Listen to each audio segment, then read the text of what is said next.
un tragaluz que supuestamente llegaba hasta la habitación de Juan. Hola, espero que estén muy bien, encantada de volverlos a ver. El día de hoy vamos a continuar con la segunda parte de los asesinos en serie que han existido en el Ecuador. Pero antes de continuar, no olvides de suscribirte a este canal, activar la campanita de notificaciones y más, empecemos. Juan Fernando Hermosa era conocido como el niño de terror, el mata. El antitaxista nació el 28 de febrero de 1976 en el cantón Xuxufindi, provincia de Sucumbíos, y murió el 28 de febrero de 1996 en Nueva Loja, Sucumbíos. Él hasta la actualidad es el asesino en serie ecuatoriano más joven que ha existido. Su historia empieza cuando a pocos días de haber nacido lo llevaron a Clemente Vaquerizo de la ciudad de Babahoyo en la provincia de Los Ríos. Después de un tiempo fue adoptado por Rafael Ovidio Hermosa Fonseca y por Zoila Amanda Suárez Mejía. Lo llevaron a vivir a una ciudadela de categoría alta en la ciudad de Quito. Cuando su padre adoptivo iba a Sucumbíos a visitar sus propiedades, se quedaba a cargo de su madre adoptiva, pero esta señora sufría de sordera y artritis. Cuando Juan cumplió los 15 años, ya tenía un grupo de pandilla. Estaba conformada por 10 personas de su misma edad. La policía le decía la pandilla del terror. Juan constantemente se iba al sector de la Marín, a un salón de videojuegos donde pasaba el tiempo. Después se iba al sector del Puente del Huambra, donde había varias discotecas y bares. La noche del noviembre de 1991, Juan salía de uno de esos lugares con 4 amigos más. Tomaron un taxi a la altura de la 10 de agosto. En la trayectoria, Juan sacó un arma de 9 milímetros y disparó en la cabeza del taxista. Después, uno de sus amigos condujo el taxi hacia el sur-oriente de la ciudad con rumbo al Valle de los Chillos. Ellos dejaron el cuerpo en un guardarrayas y quedó ahí el tema. Juan constantemente solía ir a un salón para que le arreglen el cabello. Este estaba administrado por un travesti llamado Charlie. En una ocasión, Charlie decidió invitar a Juan y a sus amigos a beber a su casa. Después de haber tomado algunos tragos, entraron en discusión y terminó con la muerte de Charlie. Cuando Charlie pedía ayuda, Juan le disparó 5 veces. Los crímenes de Juan sumaron a 23 personas, que fue ocurrido en 4 meses. Esto llevó la vida de 8 taxistas, 11 homosexuales, un chofer y su ayudante y 2 personas más. Por esta razón se le conocía como el niño de terror. Este acto criminal ocurría en las noches y los fines de semana, por la que puso pánico entre los homosexuales y los taxistas que estaban en la parte norte de la ciudad de Quito. La policía capturó a un grupo de jóvenes delincuentes que intentaban robar en el centro de la ciudad, pero esto ayudó a que se pueda identificar a Juan porque el grupo era la pandilla del terror. Dieron información importante a la policía para que puedan llegar a donde estaba él. Para el 9 de enero de 1992, la policía ya había encontrado su residencia. El 16 de enero, la policía formó un operativo. Fueron varios miembros de la policía, rodearon la casa de Juan y la policía ingresó por un tragaluz que supuestamente llegaba hasta la habitación de Juan, pero este chico estaba durmiendo con su mamá. Este gran error que cometió la policía alertó a Juan y empezó a disparar con su arma a mansalva. También lanzó una granada que destruyó una pared. Esto cayó sobre 2 policías. Después de 15 minutos lograron capturar a Juan cuando intentaba salir por la ventana trasera. La madre de Juan murió durante el enfrentamiento con 11 proyectiles. El contingente de 15 personas trasladó a Juan al penal García Moreno ese mismo día. Cuando vieron el rostro del chico, la policía se sorprendió demasiado al ver que era un menor de edad. En sus primeras declaraciones, él dijo: "Quiero dejar en claro que mi nombre es Juan Fernando Hermosa Suárez y que el 28 de febrero voy a cumplir 16 años". También dijo que no quería matar a las personas, sino que les pedía que se queden quietas. Al no hacer caso, él los mataba. Y que en otra ocasión un taxista lo quiso agredir con una llave de rueda y por eso sacó su arma y accionó. Fue condenado a la pena máxima que la ley permite a los menores de edad, que fue de 4 años, en el Centro de Rehabilitación Virginio Guerrero. Esa era la pena máxima que en ese entonces podían poner. Sacaba mi arma, me encañonaba al señor, le decía que no se moviera. El señor no se quedaba quieto. Cuando llegó Juan, se convirtió en el líder de ese lugar durante los 16 meses. Después de ese tiempo, logró que su novia Yadira ingresara una pistola con la que mató a un policía que intentó detenerlo con 5 disparos. Seguramente el amor es ciego, ¿no? Pero él no escapó solo, consigo se llevó a 10 personas más y huyó a Colombia, donde agarró amigdalitis. Después lo capturaron nuevamente y fue liberado cuando cumplió la condena en 1996. Después de su liberación, se fue a vivir con su padre a Nueva Loja, Sucumbíos. Para el cumpleaños número 20, el 28 de febrero de 1996, encontraron su cuerpo en las orillas del río Aguarico. Había sido torturado y asesinado. La policía identificó el cuerpo porque en su billetera llevaba su identificación. No se podía reconocer su rostro porque lo habían macheteado y disparado.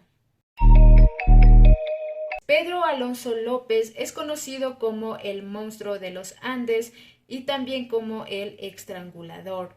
Él nació el 8 de octubre de 1948 en Venadillo, Tolima, Colombia, y desapareció el 17 de junio de 1998 a los 49 años de edad. Este asesino en serie colombiano, cuando fue detenido en 1980, declaró haber asesinado a 300 personas, pero la policía dijo que en Ecuador eran 110, en Perú 100 y en Colombia otros 100. Se estima que pudo haber sido más. Era el séptimo hijo de 13 hermanos. Su madre era una prostituta llamada Benilda López de Castañeda. Él no tuvo una infancia feliz, creció en un ambiente con bastante violencia. Su madre era bastante rigurosa con él. Tuvo la ausencia de su padre porque su padre, Megdardo Reyes, fue asesinado 6 meses antes de que él naciera. Él solo vivía en una sola habitación con sus hermanos y su mamá, dividida con una cortina, por la que él y sus hermanos escuchaban las interacciones que tenía su madre con sus clientes. En 1957, con 9 años de edad, su madre lo encontró intentando tener relaciones sexuales con su hermana menor. Esto hizo enojar muchísimo a su madre, así que lo sacó de su casa. Pedro estuvo caminando por varias calles de Colombia y abusaron sexualmente de él. Cuando Pedro cumplió los 12 años de edad, fue adoptado por una familia estadounidense, pero otra agresión sexual por parte de su profesor hizo que Pedro nuevamente regresara a las calles. En 1969, con 21 años de edad, Pedro fue capturado y puesto en la cárcel por hurto. Cuando ya ingresó a la cárcel, 4 reclusos lo violaron y en ese momento dijo que nunca más iba a llegar a ser la víctima. Después de unos días, Pedro mató a esas personas. Como declararon en defensa propia, solo le aumentó 2 años más a la sentencia. Pedro salió de la cárcel en 1978. Después tomó la decisión de ir a Perú. Él llegó a las localidades más pequeñas de este país. Él buscaba a sus víctimas que en sus ojos presentaran la más pura inocencia y abordarlos durante el día porque en la noche desconfiaría. Después de un tiempo, un grupo de ayacuchanos lo capturaron porque intentaba robarse a una niña de 9 años de edad. Este grupo de ayacuchanos quitó su ropa, quitó sus pertenencias y lo castigaron durante horas y horas.